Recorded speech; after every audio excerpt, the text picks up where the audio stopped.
Good afternoon, ladies and gentlemen. John Belkowitz, David Harris. Intelligent Concrete, here to talk to you about the awesome concrete. Specifically, David had a question. Yeah, John, say I was in the field the other day, and a guy walks up to me and points down at this concrete and says, "Hey, is that ASR?" And I just wonder if you can tell ASR just by looking.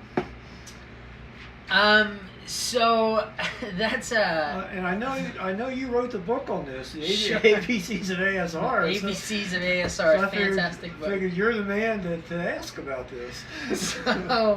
So yes and no. The answer is an easy but difficult question to answer, because yes, we could spot ASR, just by looking at it, but it can be disguised. ASR can look like different things. It could be AAR, but let's take a step back and first of all define what ASR is. Okay. So I think that's one of the most important things, that if you know what a failure mechanism is at its most basic level, it helps you understand what it's going to do to the concrete, and therefore when you see something, you can make a judgment call, because not every situation is going to be cut and dry. Most situations are going to be in the middle, in the cloudy area, in the gray.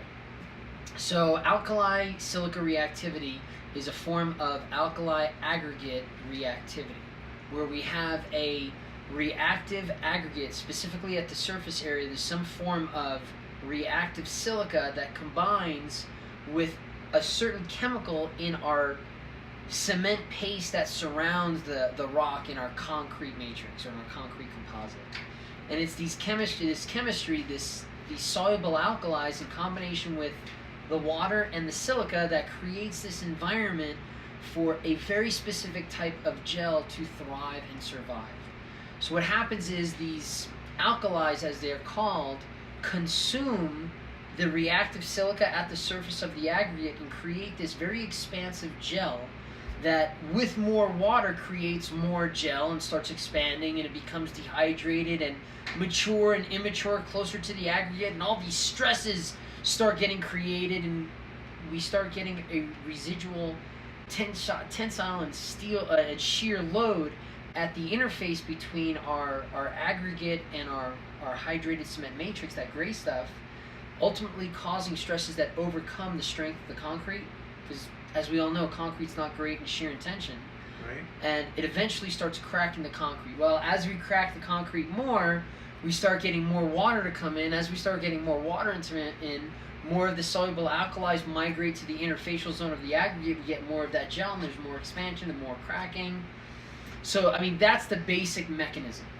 Now, when you said you saw this thing in the field, what did you see exactly?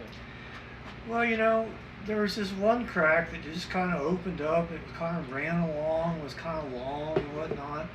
And there was this other place in this different pour, and it looked like alligator skin. There's just all this stuff all over the place. And I thought, well, I can't imagine ASR is just going to be one little crack that's just going to run along the length, whereas this other stuff, it's all over the place, this mottled look at the surface. That seemed more like it might be ASR. So the two different cracks that you're talking about, one just goes on for a longer period of time, or a longer stretch. I would say that more than likely is not. Yeah, that's what I said. ASR.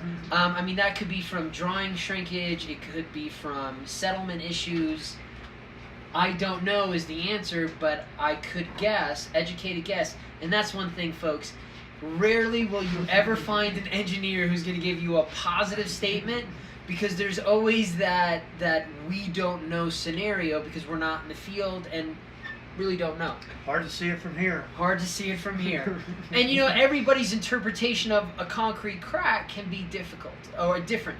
So David's interpretation of a hairline crack, let's say, is 1/32 of an inch. Right.